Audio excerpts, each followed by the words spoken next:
정신과 의사 정혜신입니다. 말끼리 살아야 세상이 건강해지는 거 여러분들 다 아시죠? 말끼리 트이는 세상. 여러분도 조합원으로 함께 만들 수 있습니다. 대한민국 언론의 구원투수 국민TV. 포털 사이트에서 미디어 협동조합 국민TV를 검색하세요. 미디어 협동조합 국민TV 같이 함께해요.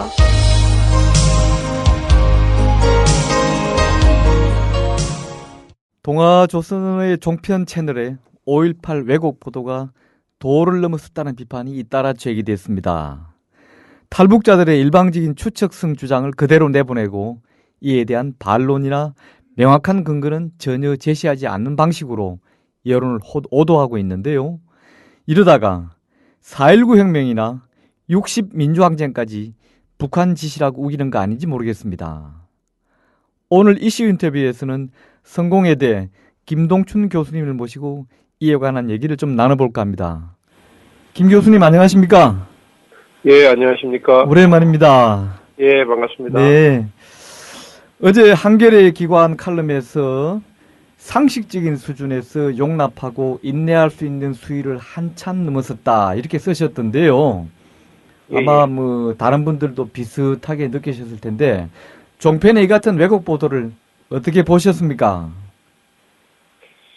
글쎄요, 이게 한국의 이 극우 매체가 이런 식으로 보도를 하면 일본의 지금 아베나 하시모토가 이야기하고 있는 그 송노의 할머니들의 과거사 부인 혹은 노골적인 왜곡, 사실의 부정과 결국은 다를 바가 없는 게 아닌가. 우리가 일본에 대해서 그런 요구와 주장을 과연 할 자격이 있는 나라가 되는가. 이런 생각이 우선 들었습니다. 예. 참담한 심정입니다. 말씀하신 대로 앞뒤 근거도 없고 또 도저히 우리가 국민 정서로도 받아들일 수 없는 그런 내용. 왜 이런 터무니없는 주장이 나왔을까요? 글쎄요, 그동안은 일각에서 지만원 씨나 이런 사람들이 이제 그냥 주장을 하고 넘어갔던 사람들이 별로 그에 대한 고려할 가치가 없다고 생각했던 무시했는데, 이것이 이제 작년에 그 지만원 씨의 명예훼손 소송이 이제 무죄로 나오게 되고, 또 박근혜 대통령이 당선되면서 이 일종의 자신감을 가지게 된 게 아닌가, 이런 생각이 듭니다. 그래서 이런 좀 무리한 주장까지 하게 된 게 아닌가 생각이 되네요. 예. 보수 두 종편에서 마치 약속이라도 한 듯이 이런 보도를 내보냈는데요. 정권이 바뀌고 마치 작정이라도 한 듯이 그런 게 비춰지는데요. 무슨 의도가 있는 것일까요, 그래? 글쎄요, 저는 이제 이게 제가 글에도 썼습니다만은 학살이나 혹은 국가범죄를 저지른 가해자들이 보이는 전형적인 태도의 하나라고 봅니다. 그러니까 어쨌든 자신들이 권력을 가지고 있는 한 피해자들의 완전한 복종을 요구하는, 그러니까 자기 행동의 정당성을 끝까지 확인받고 싶어하는 그런 심리의 하나의 반영이 아닌가 생각이 되네요. 그러니까 단순한 어떤 권력을 가지고 있다는 것으로 만족하지 못하고 도덕적 정당성까지도 확보해야만 하는 그런 것에서 나온 하나의 행동이 아닌가 생각이 됩니다. 보수를 자처하는 이 종편들의 이 같은 보도 형태는 자신들의 정체성, 나아가서 우리 국가까지도 부정하는 결과가 아니겠습니까? 그렇죠. 이거는 헌법에 대한민국 민주공화국이라고 했고요. 그 다음에 5.18이라고 하는 것은 민주화 운동으로서 이미 국가에 공식적으로 기념일로 자리매김되었고, 또 피해자들이 국가 유공자로 이미 인정된 마당에 이거를 당시에 항쟁에 참가했던 민주화 운동의 참가자들을 마치 북한의 어떤 선동, 조종 혹은 배후에 의해서 이루어졌다라고 하게 된다면 그동안 국가에서 했던 이 활동 자체가 원점으로 돌아가게 되는 것이고 국가의 기강 자체가 흔들리게 되는 거 아니겠습니까? 그런 문제가 있어서 대단히 심각한 상황인 것 같습니다. 어제 동아일보 종편 채널 A가 사과를 하긴 했습니다만은 반면에 또 다른 신문들에서와 달리 이 동아조선의 매체들은 이를 제대로 보도하지도 않다가 또 뒤늦게는 또 비판하기도 하고 한 회사에서 나오는 두 매체들이 이런 엇갈린 반응들은 보기보다 참 이율배반적인데요. 이런 태도는 어떻게 보십니까? 글쎄요, 이게 우리가 이제 종편을 허가할 때부터 사실은 굉장히 많이 우려를 제기했던 것인데 예. 이것이 이제 결국은 생존을 위해서 상당히 선정적이고 상업적인 보도로 나갈 가능성이 많다라고 하는 것이 당시 우려 아니었습니까? 예. 그게 이제 미국의 팍스뉴스처럼 일종의 엔터테인먼트하고 이 사실 보도를 혼동하게 만들어서 사람들을 이쪽으로 이제 이끌게 하는 그런 효과가 있으니까. 예. 우리 사회에서 그동안 이 광주 5.18에 대해서 상당히 불편한 느낌을 가졌던 우리 사회의 여러 세력들이 있고요. 특히 예. 영남 사람들은 예. 지금까지 심정적으로도 이 5.18은 이건 결국은 호남 문제 아니겠는가라고 하는 생각이 사실 내심에 깔려 있었는데 예.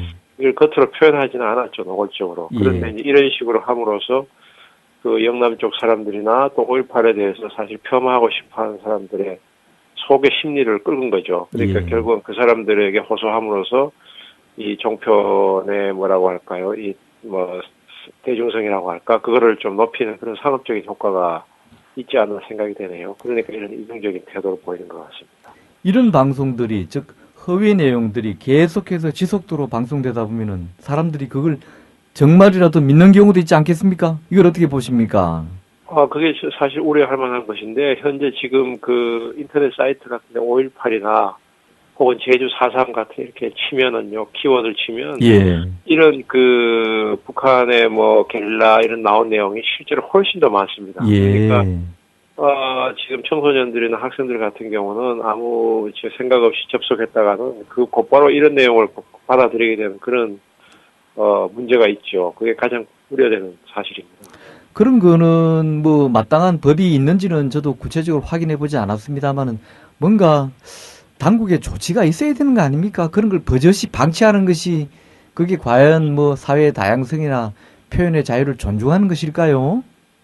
그러니까 표현의 자유의 문제도 있고요. 이것은 기본적으로 아까 말씀드렸듯이 한국의 헌법이라든지 그다음에 국가의 공식 활동에 대한 부인이라는 점에서 예. 대단히 우려스럽고요. 또 하나는 이미 국가로부터 어느 정도 인정을 받은 사람들을 마치 북한의 조정에 의한 것으로 묘사함으로써 이 피해자들에게 이중에 지금 말하자면은 살해를 하고 있다는 비판도 받을 수 있는데요. 그래서 바로 이런 점 때문에 유럽에서 지금 16개국에서 나치 학살을 부인하거나 나치 학살을 왜곡 굴절시키는 언론이라든지 학자들에 대해서 예.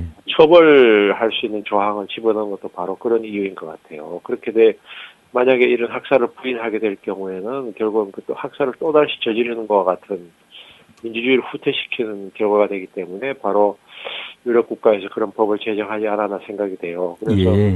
우리도 어쨌든 이런 그 국가의 공식 활동뿐만 아니라 이런 국가의 범죄 아닙니까? 당시 학살이라고 하는 것은. 예. 이런 것을 노골적으로 부인하는 행위에 대해서는 일정한 정도의 법적 제재가 필요한 게 아닌가 이런 생각이 듭니다. 예.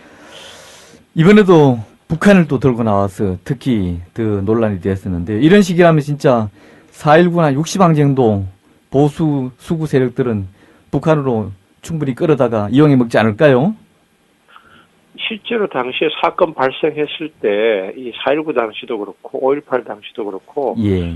이 가해 당국 당시에 이 국가 권력은 이거를 북한과 연계시키려고 시도를 했습니다. 집요하게요. 4.19 당시에도 이승만 대통령이 배후에 오열이 있다. 이런 식으로 이거를 좌절시키려고 했는데 그게 안 되니까 결국은 이제 밀려서 정권이 무너진 거 아니겠습니까? 5.18 당시에도 간첩이 있다고 당시 당국에서 발표를 했어요.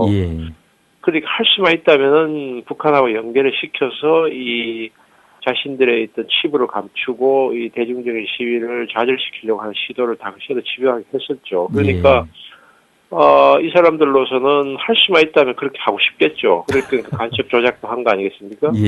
그렇지만 해도 안 되니까 결국은 이렇게 나온 것인데 지금 이제 자신들이 유리한 고지에 있다고 생각하니까 어떻게 하든지 이걸 끌어들이려고 지금 하는 거 아니겠습니까? 민주화 운동 전체를 폄하시키고 이거를 무의미한 것으로 만들어야만 현재 우리 사회에서 이런 학살을 자행했거나 독재를 했던 사람들이 자기들의 입지가 정당화되는 것이니까 그런 예. 시도를 안 한다는 보장이 없죠. 예. 자, 끝으로 이런 상황이 대체 왜 위험한 것인지를 국민TV 청취자들에게 한 말씀 요약해 주십시오.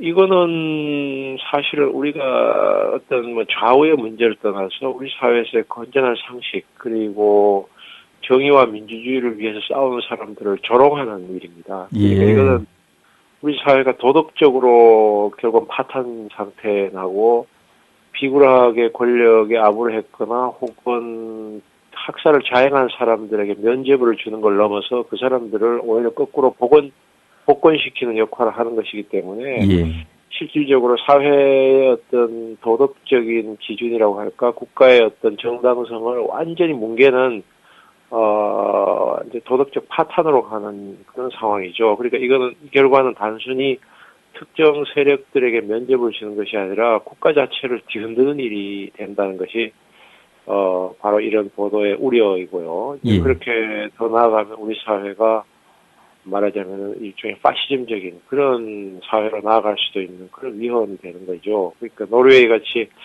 브레이빅이라는 사람이 80명의 이 아이들을 쏴 죽인 이런 식 어처구니 없는 사건들이 한국에서 일어나지 않는다는 보장이 없는 것입니다. 그게 우려스러운 겁니다. 예. 예, 김 교수님 오늘 말씀 감사합니다. 예, 감사합니다. 고맙습니다.